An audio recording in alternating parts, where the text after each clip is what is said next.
시작하겠습니다.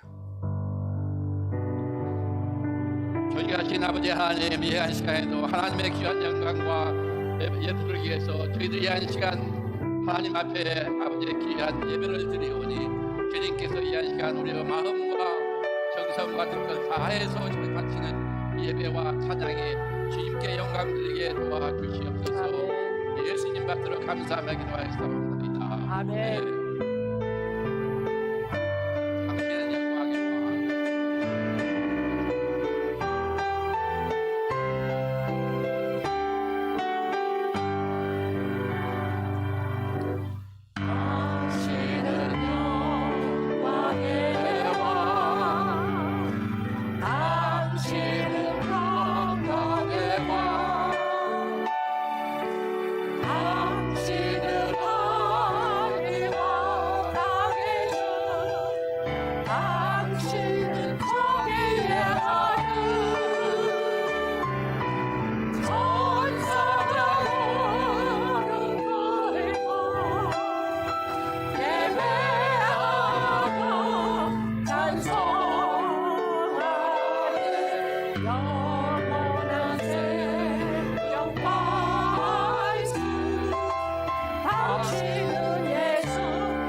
예수님께서는 어제 일어나 걸을 하셨습니다. 자기는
아픔은 내 남들 잠들지를 모른 채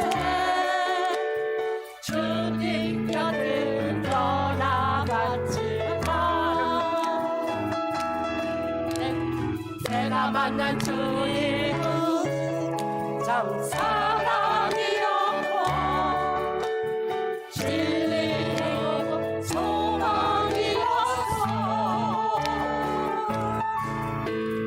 나 예수가 좋다. 나 예수가 좋다. 주를 사랑한다고 베드로 고백처럼 나 예수를 사랑한다고 무거운 짐지자 아래로라 내가 너를 쉬게 하리라. 이 길만이 생명에게 참 복된 길이라. 항상 내게 들려주셨소. 아버지 나 예수가 좋다. 나 예수가 좋다. 주를 사랑한다고 베드로 고백처럼 나 예수를 사랑한다고. 아멘. 형제 자매여 자면 행복을 찾거든 예수님을 만나보세요. 그분으로 인하여 참 평안을 얻으며 아버지 나와 같이 고백할 거요. 난 예수가 좋다. 난 예수가 좋다. 난 예수가 좋다. 주를 사랑한다고 베드로 고백처럼 나 예수를 사랑한다고. 나 예수가 좋다. 나 예수가 좋다. 주를 사랑한다고 베드로 고백처럼 나 예수를 사랑한다고. 나 예수를 사랑한다고.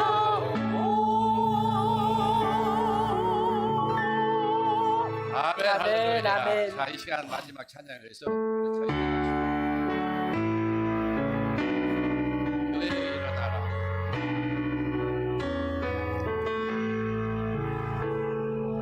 교회여 일어나라.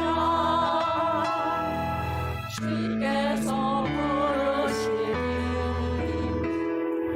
두려움과 실패 내려놓고 교회여 일어나라.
주신 삶의 자리에서 성도여 일어나라.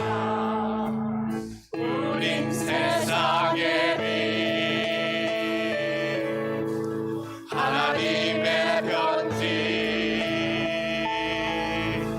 주의 교회 통해 세상이 주를 보리라. 일어나라 아버지 사랑으로, 아버지 능력으로, 서로 하나되어 그 빛을 비추라. 노래하라 아버지의 사랑을, 아버지의 뜻임을 이 삶의 노래로 주님을 나타내라. 일어나라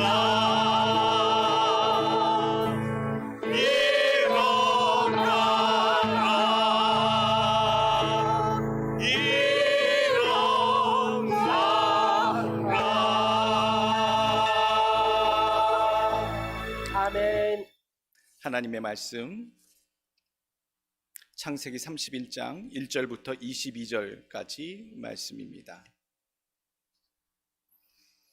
창세기 31장 1절부터 22절 봉독하여 하나님 앞에 올립니다.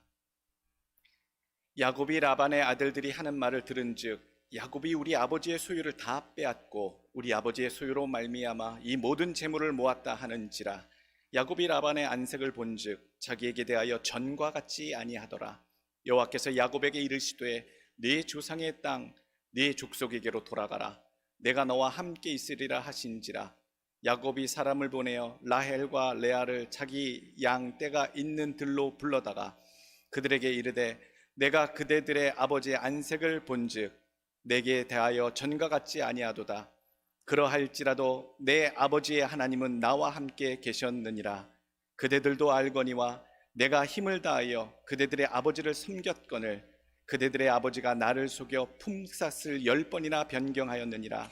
그러나 하나님이 그를 막으사 나를 해치지 못하게 하셨으며 그가 이르기를 점 있는 것이 내 삭시 되리라 하면 온 양떼가 낳은 것이 점 있는 것이요 또 얼룩무늬 있는 것이 내 삭시 되리라 하면 온 양떼가 낳은 것이 얼룩무늬 있는 것이니 하나님이 이같이 그대들의 아버지의 가축을 빼앗아 내게 주셨느니라. 그 양떼가 새끼 뵐 때에 내가 꿈에 눈을 들어보니 양떼를 탄 순양은 다 얼룩무늬 있는 것과 점 있는 것과 아롱진 것이었더라.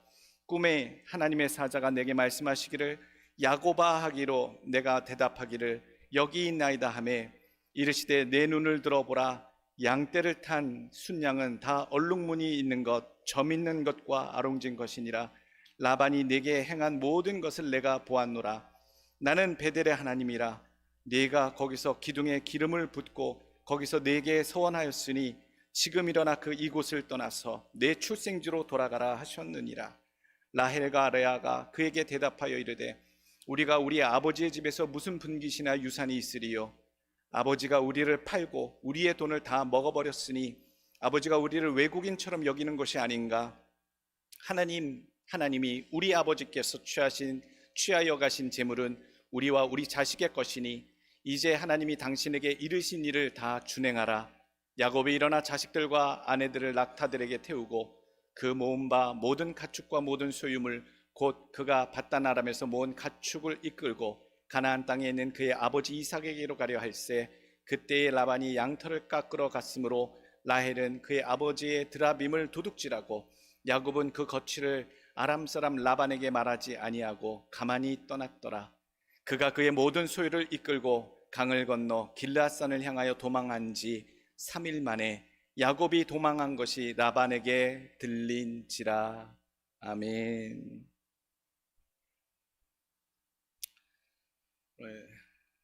창세기 31장의 제목 주시는 말씀 제목이요 야반도주 신앙인이라고 제목을 붙였습니다. 그런 말씀 들을 때가 가장 보람되고 행복할 것 같습니다. 이 세상이 참 힘든데 아직 당신 같은 분이 계셔서 살만합니다. 어두운 세대에 소망의 빛을 주는 분, 많은 사람들에게 힘을 주는 분, 시대적 사명을 살아 올바른 길로 세상에 이끌어가는 분들, 그런 목회자들도 있고요, 그런 신앙인들, 성도들이 있습니다. 반대로 세상을 참 어지럽게 힘들게 하는 사람들이 너무 많습니다. 탐욕을 부리거나 부정을 저지르거나 불륜을 저지르거나 더 나아가 교회의 이름으로 행해지는 부도덕한 일들과 부조리, 부끄러운 일들이 우리 귓가에 참 많이 들려옵니다.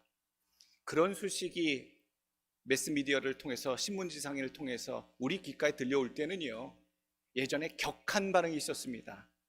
세상에 어떻게 그럴 수가, 어떻게 교회가, 어떻게 목회자가, 어떻게 교회 다니는 사람이 그럴 수 있을까? 사람들이 반응이 예전엔 그랬거든요. 근데 지금은 안 그렇습니다. 지금은 그럼 그렇지, 원래 그런데 뭐 더 이상 새삼스럽지도 않아, 기대도 안 해.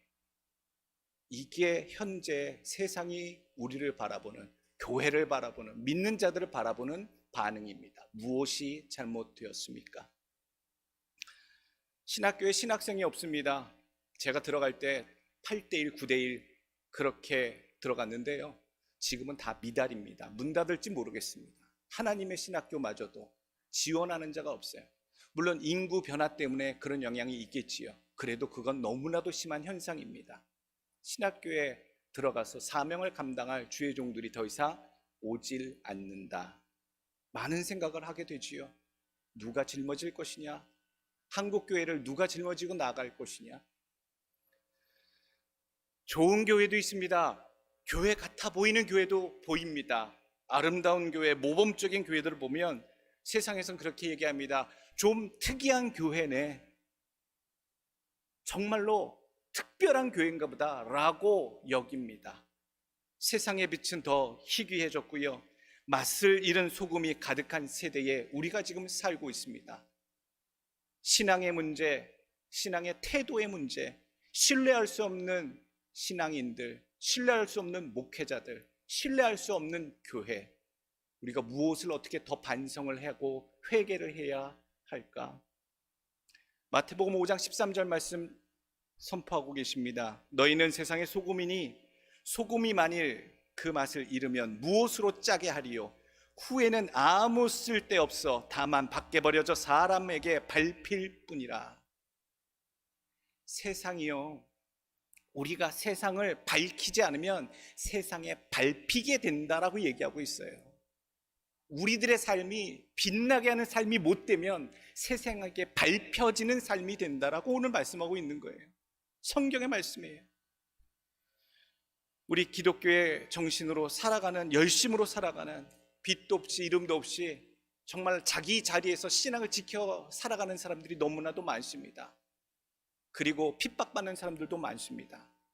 우리가 혼돈해서는 안 될 것은요, 내가 그리스도의 정신으로 온전히 주를 따르고자 할 때에 받는 핍박과 기독교 정신에서 멀어진 탈기독교의 정신으로 방탕하게 대충 살며 받는 비난은 분명히 구별해낼 줄 아는 눈이 있어야 될 줄로 압니다. 왜 사람들이 우리를 욕하는지, 왜 사람들이 손가락질을 하는지, 그것이 무엇인가, 무엇이 잘못되었는가는 우리가 살펴봐야 할 것, 고쳐야 할 내용이 됩니다.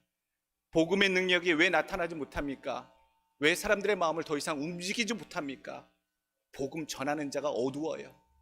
빛의 자녀들이 복음을 증거하는 게 아니라요, 자기 자신도 추스리지도 못한 인생들이 복음을 들고 나서니 세상이 외면하기 시작하더라고요. 능력이 안 나타나더라고요.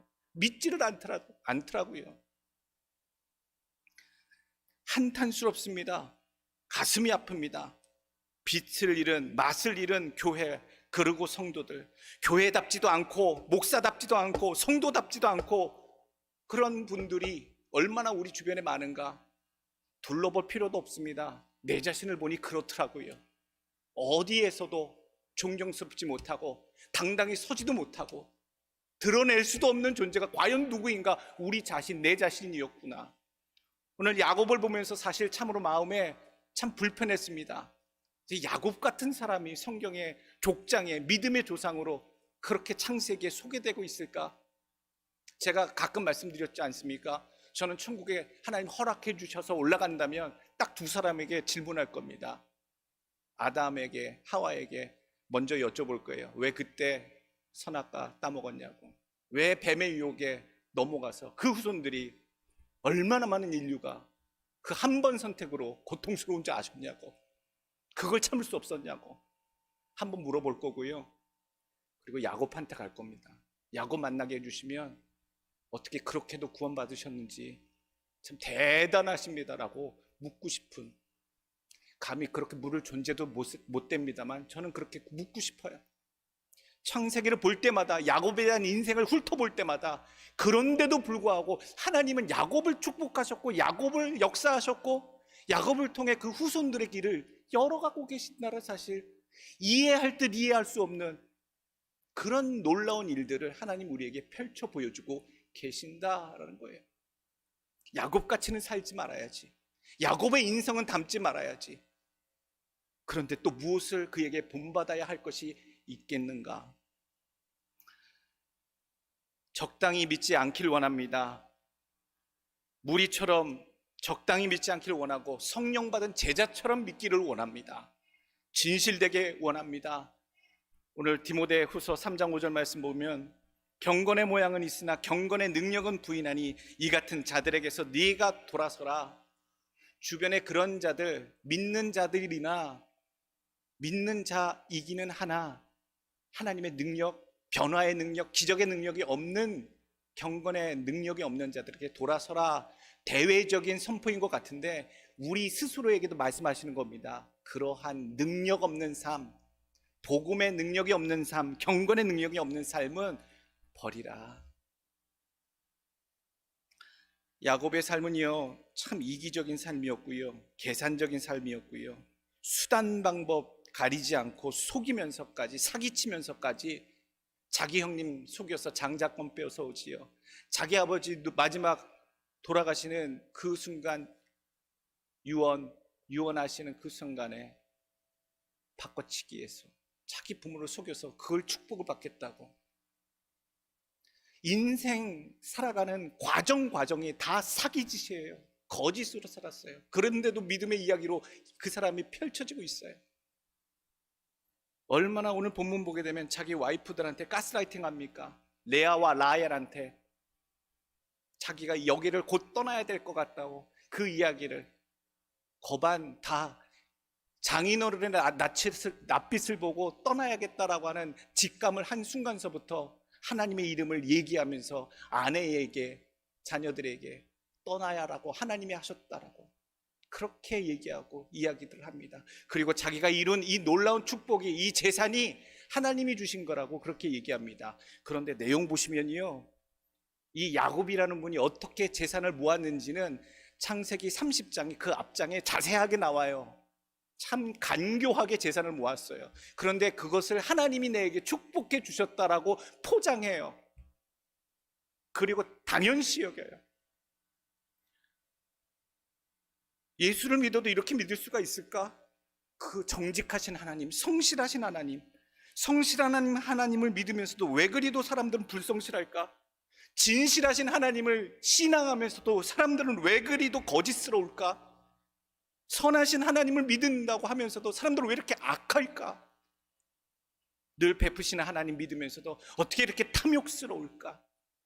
아이러니합니다. 아주 아이러니해요. 간 믿은 초신자도 아니고 수십 년 믿어도 사람이 그렇게 안 변할 수가 있을까? 한번 그렇게 설교 준비하다가 그렇게 문장을 딱 만들었어요.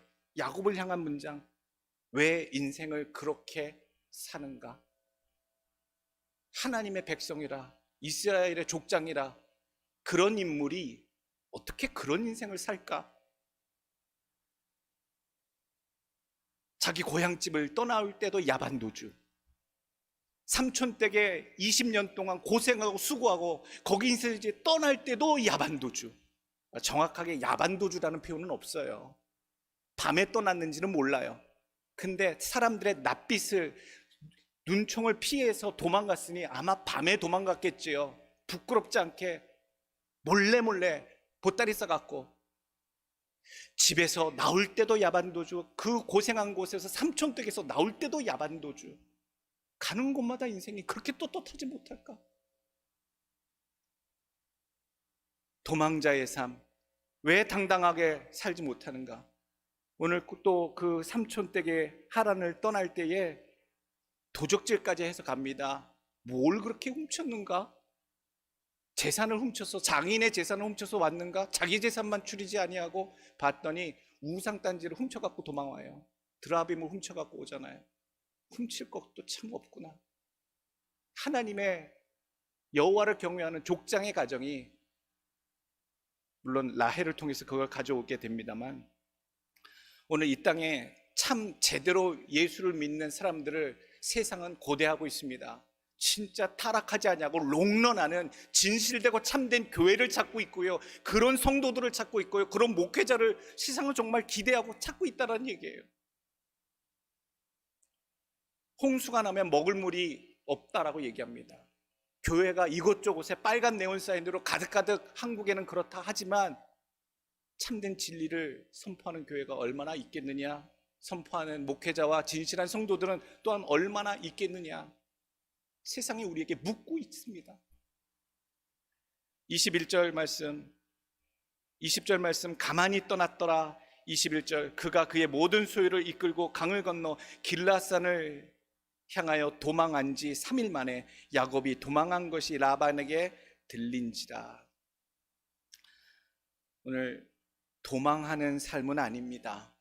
부끄러운 삶은 아닙니다. 예수 믿는 자의 삶은요, 절대로 그런 삶이 되어서는 안 되는 줄 압니다. 죄로 인해 세상이 고통하고 괴로워하면서 참된 하나님의 아들들을 고대하고 있습니다. 로마서 8장 19절의 말씀, 피조물이 고대하는 바는 하나님의 아들들이 나타나는 것이니 피조물이 허무한데 굴복하는 것은 자기 뜻이 아니요 오직 굴복하게 하시는 이로 말미암음이라. 그 바라는 것은 피조물도 썩어짐의 종로로 타는 데서 해방되어 하나님의 자녀들의 영광의 자유에 이르는 것이니라. 피조물이 다 이제까지 함께 탄식하며 함께 고통을 겪고 있는 것을 우리가 아느니라. 인간의 타락으로 이 우주 모든 것들이 다 뒤틀리고 고통 중에 놓인 존재가 되었기에 모든 피조 만물들도 하나님의 자녀, 참된 빛의 자녀들이 이 땅에 나타나 하나님의 영광에 같이 이르게 되기를 고대하고 있다라는 얘기예요. 사랑스러운 신앙생활이 어렵겠습니까? 하나님 앞에, 다른 사람들 앞에, 세상 앞에 존경을 받는 신앙생활이 어렵겠습니까? 영광을 진정 돌려드리는 그런 생활이 어렵겠습니까? 우리 스스로 왜 매일 무너지는지, 왜 우리 스스로 그렇게 타락하는지, 왜 추하게 예수를 믿는지 너무나도 가슴이 아픕니다. 예수 이름 영광 돌린다고 찬양하고 경배하면서 우리의 일상은 욕되게 하는 일들이 너무 많더라고요. 내가 저 사람 때문에 교회 안 나갑니다 라는 소식을 얼마나 많이 들었는지 모릅니다. 당신 같은 자 때문에 예수 믿고 싶은 마음이 없는 거야. 여러분 살면서 주변에 안 들어보셨습니까? 전 많이 들어봤습니다. 충분히 존경스럽게 살 수 있었던 인생이잖아요. 야곱은요, 그런 환경이었고 그런 가문이었고 하나님의 음성도 직접 계시처럼 들려주시고 하나님 만나주시고 환상도 보고 꿈도 보여주셨는데 존경스럽게 믿음으로 거룩하게 멋지게 충분히 살 수 있었던 존재인데 왜 그렇게 인생을 살았는지, 왜 그런 인생이 또 기록되어 있는지 여러분 우리가 참 궁금한 거예요. 아버지 이삭은요 얼마나 인자하고 온유한 사람입니까? 르호봇의 그 100배의 축복을 하나님이 이삭에게 내려주셨고, 그 이삭의 아버지 야곱의 할아버지는 어떤 사람이에요? 아브라함이잖아요. 믿음의 조상이고 복의 근원 대신 그 가문의 3대째 아들이라면, 자녀라면 삐뚤어 나갈래야 나갈 수가 없는 존재인데 어떻게 그렇게.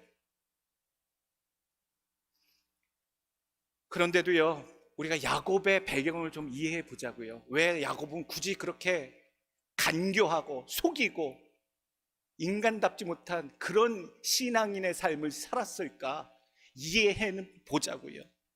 살벌한 삶이 있었는가? 경쟁 속에 놓였었는가?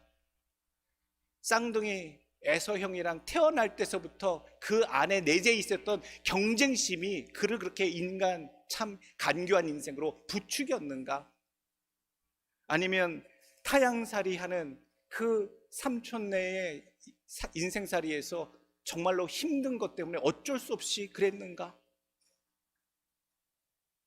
삼촌 라반도 못지 않은 것 같아요. 뛰는 놈 위에 나는 놈이 있다. 야곱도 참 간교한 그런 스타일로 살아갔는데 삼촌도 거기에 지지 않는 이런 것들 보면 아브라함의 직계 어떤 혈통이기보다는 어머니 리브가의 그런 영향이, 가정교육이 문제가 아니었을까. 자기 남편을 속이고 야곱한테 대신 속이고 들어가서 축복 기도를 받으라고 제안을 했던 그 어미의 내용을 보면 그 어머니 쪽이 좀 문제가 아니었을까. 저는 개인적으로 그렇게 생각을 합니다. 오늘 본문 가운데 보게 되면요, 레아와 라헬 가지고 이야기를 합니다. 그대들의 아버지가 나를 속여 품삯을 10번이나 변경하였다. 그러나 하나님이 그를 막으사 나를 해치지 못하게 하셨다라고 나와요. 자기가 이제 떠날 지경에 되었을 때 자기 장인어른의 부당함을 얘기해요. 근데 성경 어디에도요, 30장, 29장, 28장 라반 삼촌 댁에서 거할 때에 삼촌이 야곱에게 약속을 어겼다라고 하는 것은 장가갈 때 외에는 없어요. 임금 협상할 때에 아롱진 것, 얼룩 자른 것, 그 소산물이 나오면 그 가축들은 내가 취하겠나이다 라고 하는 근로계약에 대한 조건만 30장에 나와요. 얼마나 삼촌이 약속을 이행하지 않았는지 지켰는지에 대한 이야기는 안 나와요. 그런데 오늘 이 야곱이 자기 아내들을 불러다 놓고 당신들의 아버지가 나를 두고 10번이나 약속을 어겼고 그런데도 당신 아버지가 나를 해치지 못하도록 하나님이 지키셨다라고 얘기해요. 장인이 어떤 이유로 야곱을 죽이려고 했었는지도 나오지 않아요. 그럴 만한 이유도 없어요. 그런데 오늘 상황을 참 과장되게 말하고 있구나. 야곱의 입에서 나오기 때문에 더 믿을 수가 없는 거예요. 성경은 하나님의 말씀을 변치 않는 진리의 말씀을 얘기하고 계시는데 야곱의 입에서 나오니 믿을 수가 없는 거예요. 또 사기치는구나, 또 과장하는구나, 또 가스라이팅 하는구나. 오늘 그렇습니다. 하나님의 진리의 말씀을 누가 말하고 누가 드러내느냐에 따라 세상이 믿어주는 사람이 있고요, 믿지 않는다라는 말씀을 먼저 드렸습니다. 여러분들의 말씀은, 여러분들의 주장은 세상이 잘 믿어주십니까?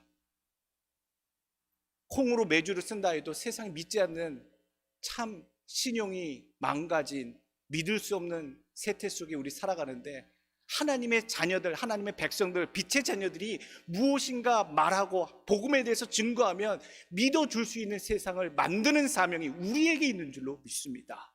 그런 세상을 만들기 원해요.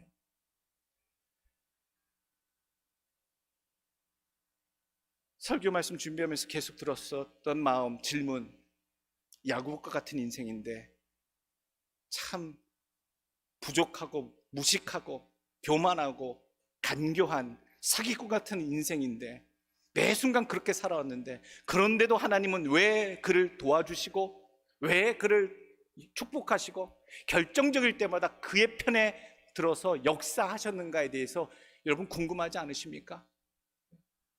궁금했어요. 성경 안에 그대로 나와요. 오늘 본문 가운데 왜 하나님이 그렇게 하시는지, 오늘 야반도주하는 이 인생을 통해서도 하나님이 얼마나 그 인생을 또 사랑하시고 구원의 길로, 하나님 원하시는 길로 그들의 인생을 이끌어 가시는지에 대한 교훈, 우리의 교훈을 삼으시길 간절히 원합니다. 하나님이 그럼에도 불구하고 야곱 같은 간교하고 간사한 인생에게 복을 주셨던 이유 중에 한 가지, 첫 번째가 그겁니다. 이 야곱은 하나님에 대한 신앙의 끈을 절대로 놓지 않았어요. 간교하더라도 속임수를 잘 쓰는 사람이라 할지라도 어떤 상황에서, 특별히 고난을 직면한 상황에서는 자기 뜻대로 고집대로 나가지 아니하고 고난을 만날 때 꼭 하나님을 부르짖고 하나님의 이름을 찾았다라는 이야기입니다. 어떠한 상황에도, 하나님 부족한 상황에도 하나님을 저버리지 않았던 믿음. 5절 말씀에 나오지요.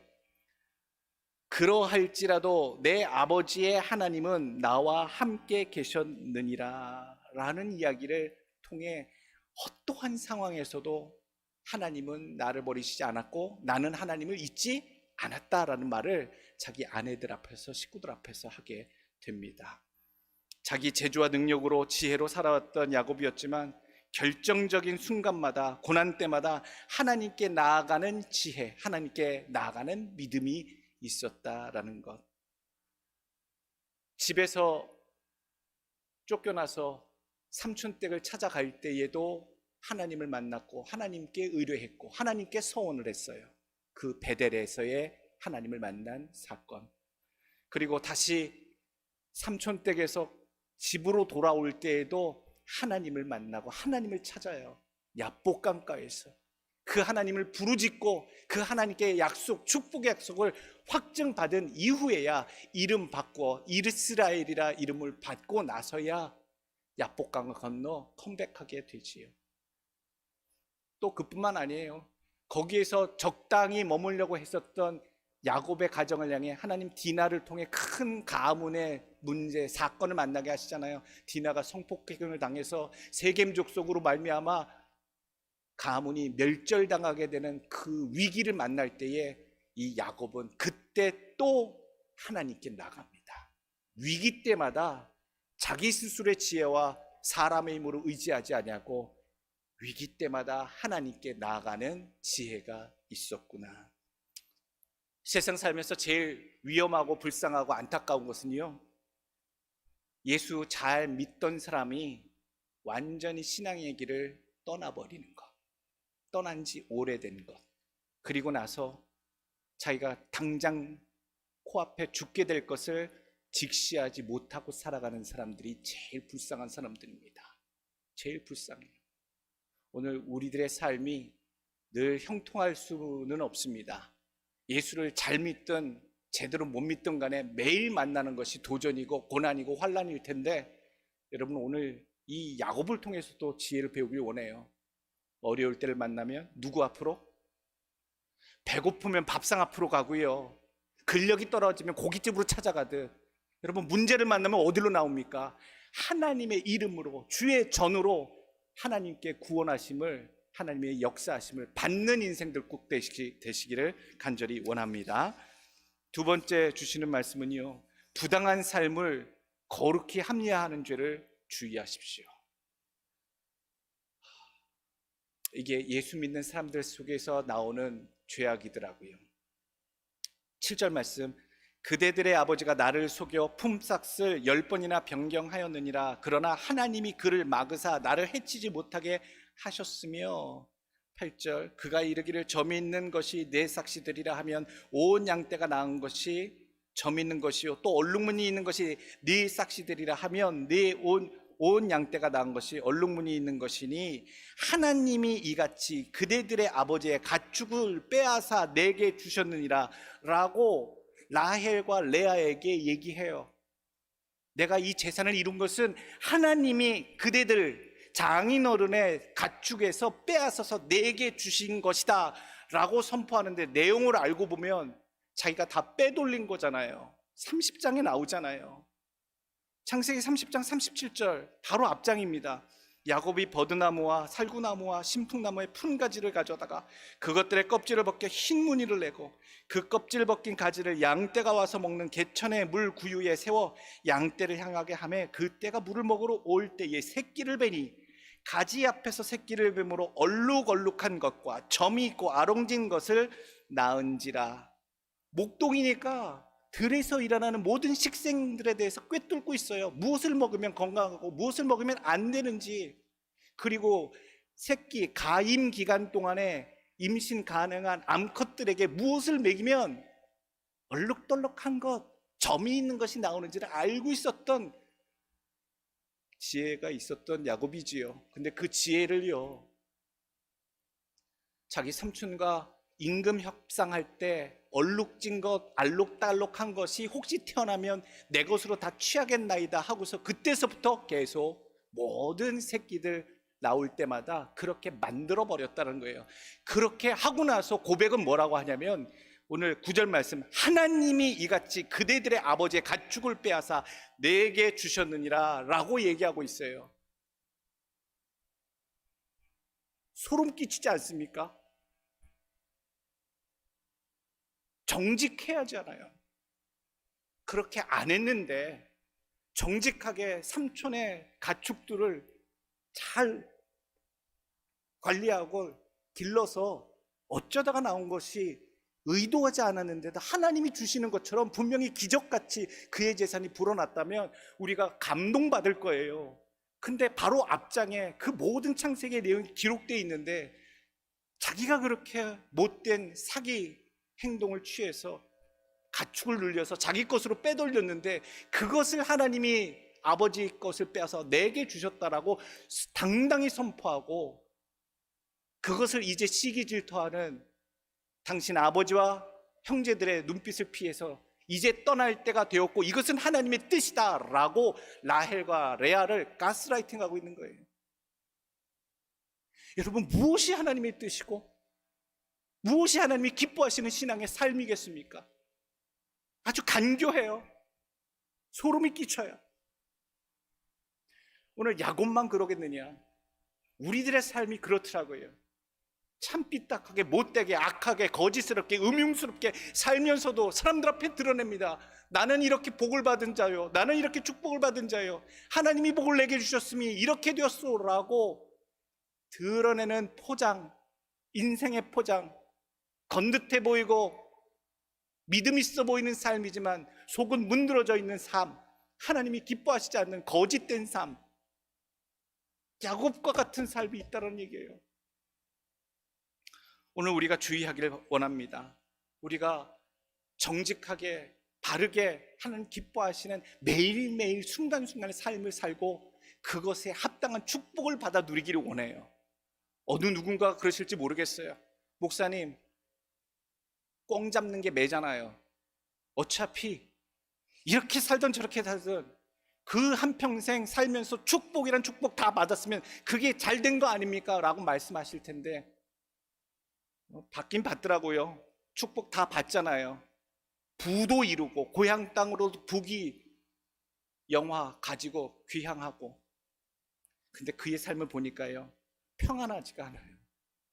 형제로부터의 위협, 또 자녀의 끔찍한 하나밖에 없는 딸의 폭행 사건, 그것 때문에 가문이 세겜족속으로부터 멸절당할 뻔한 그런 위기가 얼마나 많았는지 평안하지 않았겠구나. 오늘 우리들의 삶이 하나님 앞에 합당히 거룩히 여김받는 온전히 축복받을 만한 자의 삶으로 나아가기를 간절히 원합니다. 다시 한번 생각해 보시고, 하나님, 내가 주의 앞에 야곱처럼 간교하게 드러내고 포장하는 그러한 마음이 있었다면 하나님 용서하여 주옵시고, 하나님 정직한 영으로 진실된 마음으로 아름다운 결실의 모습으로 주 앞에 합당히 여김받는 인생 되게 하여 주옵소서. 여러분들의 회개 기도가 되기를 간절히 원합니다. 세 번째 주시는 교훈의 말씀은요, 각자의 삶을 주목하고 정확히 보고 계시는 하나님이 계시다라는 얘기예요. 창세기 16장 13절 말씀, 하갈이 자기에게 이르신 여호와의 이름을 감찰하시는 하나님이라 하였으니라고 나와요. 그 땅을 구엘라 헤로이라고 말하지요. 하나님은요, 각 사람 인생, 하나님 앞에 주목을 받을 것 같은 인생들만 하나님 보시는 게 아니라 모든 각자의 삶을 하나님 다 주목하고 계세요. 아브라함과 사라만 하나님 집중해 보신 게 아니라 쫓겨났던 몸종 하갈조차도 하나님이 다 눈여겨 그 영혼들, 그 인생들을 살펴보고 계셨고 그들의 만난 고난을 외면하지 않으셨어요. 무사람의 인생들을 다 살펴 정확히 보고 주목하고 계신 하나님이 계신다. 여러분, 그럴 때에 우리가 하나님 앞에 정직하게, 의롭게, 선하게 행할 수 있는 의무가 생기고요, 용기가 생기는 줄로 믿습니다. 12절 말씀 한번 보세요. 이르시되 내 눈을 들어 보라. 양떼를 탄 순양은 다 얼룩무늬 있는 것, 점 있는 것과 아롱진 것이니라. 라반이 네게 행한 모든 것을 내가 보았노라.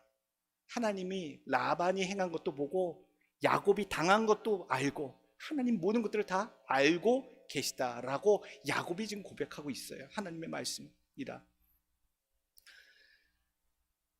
또 19절에 라반이 양털을 깎으러 갔으므로 라헬은 그의 아버지의 드라빔을 도둑질하고 떠난 것도 하나님 알고 계시죠. 슬쩍 집어넣은 것도 성경에 기록될 정도로 분명히 훔쳤다라고 기록되고 있잖아요. 20절 야곱은 그 거취를 아람 사람 라반에게 말하지 아니하고 가만히 떠났더라. 할 짓은 못 되지요. 가면 간다. 20년 동안 삼촌 댁에서 신세 졌고 장가 들었으면, 때를 이루었으면 가면 간다. 서운한 거 용서해달라. 딸들 걱정 안 시키게 잘 고향 땅 가서 살아가겠다. 축복해달라. 라반에게 말하지 아니하고 가만히 떠났더라.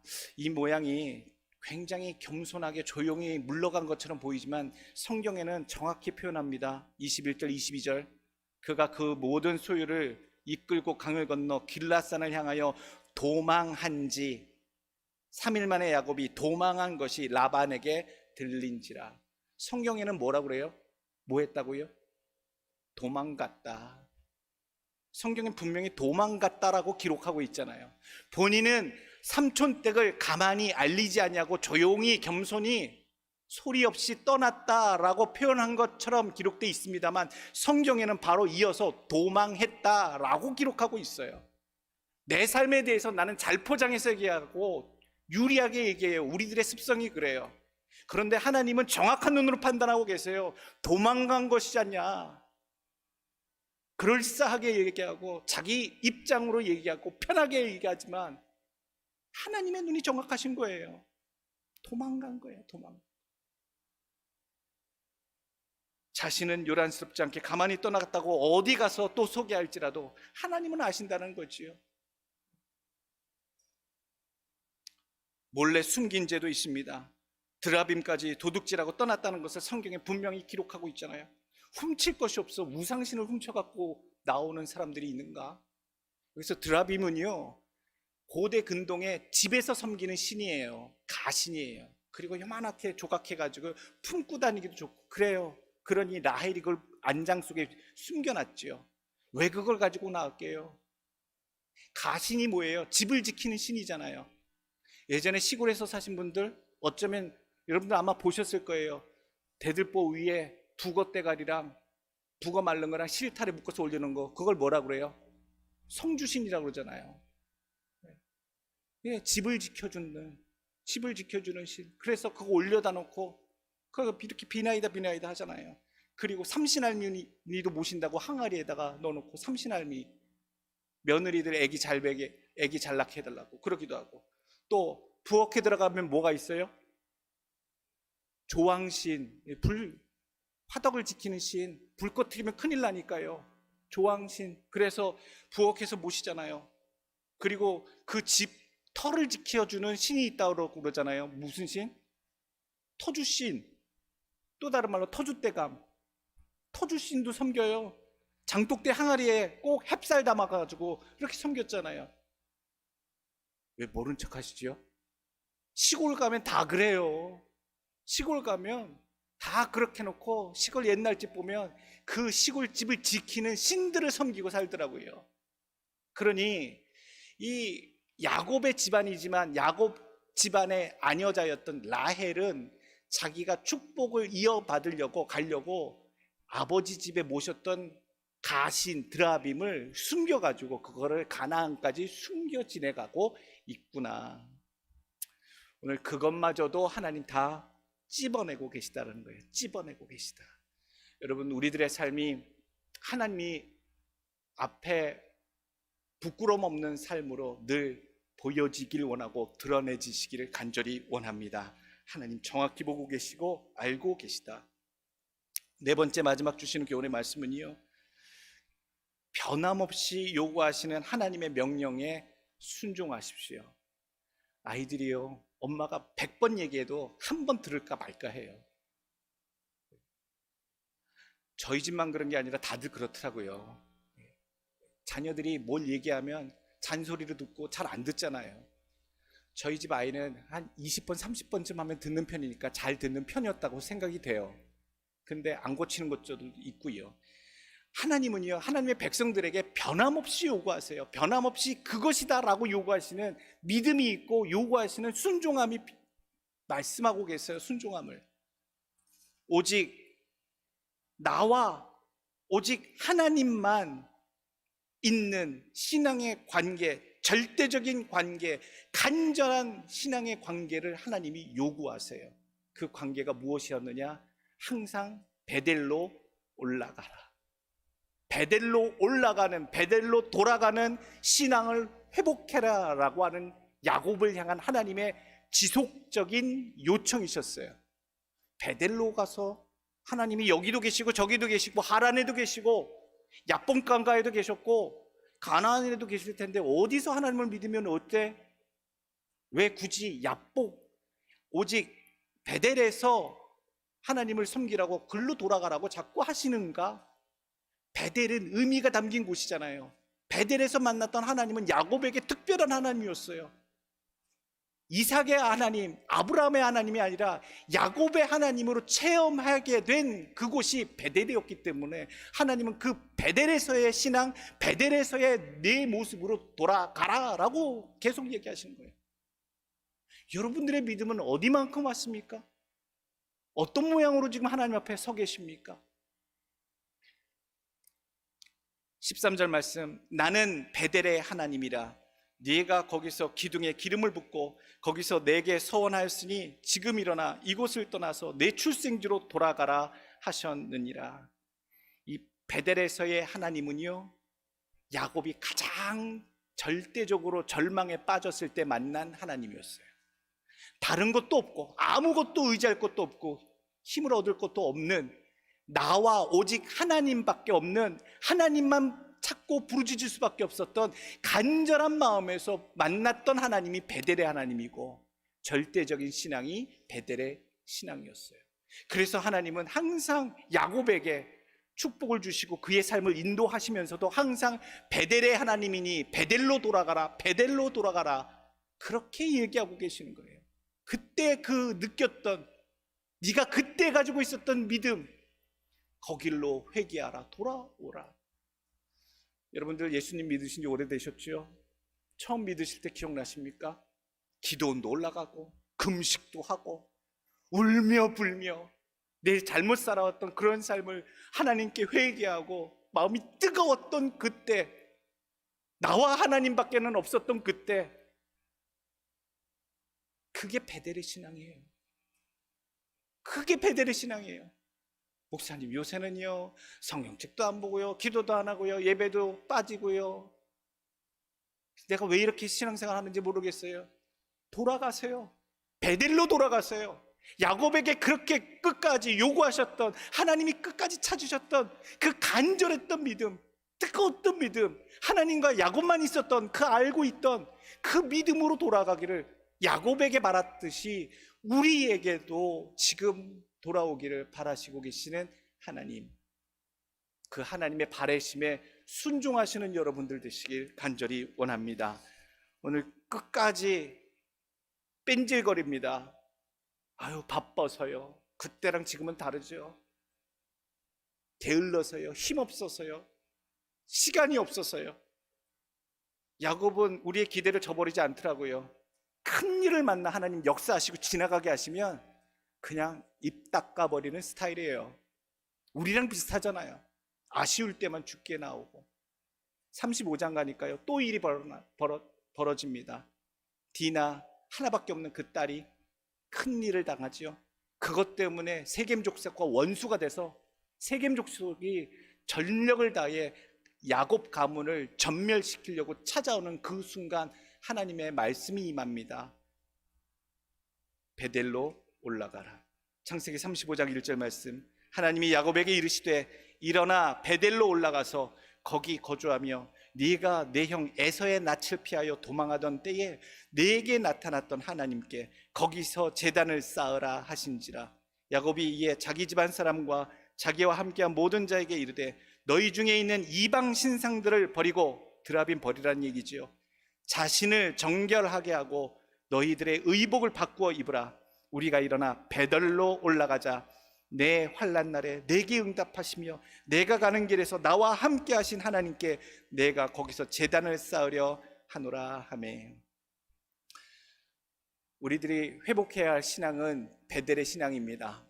간절함으로 주를 찾는 신앙이고요, 뜨거움으로 주를 찾는 신앙이고요, 나와 하나님밖에 없는 그런 절대적인 신앙으로 여러분 돌아가셔야 될 줄로 믿습니다. 여러분들 마음이 꼭 그렇게 됐으면 좋겠습니다. 하나님 몰아가시더라고요. 어떻게 몰아가실지 모릅니다. 지혜로운 자는 그 뜻을 알아 순종함으로 나가는데요, 미련한 자들은 끝까지 불순종으로 버티다 하나님이 역사하시더라고요. 치시더라고요. 여러분 지혜롭게 가시자고요, 정직하게 가시자고요, 선하게 가시자고요.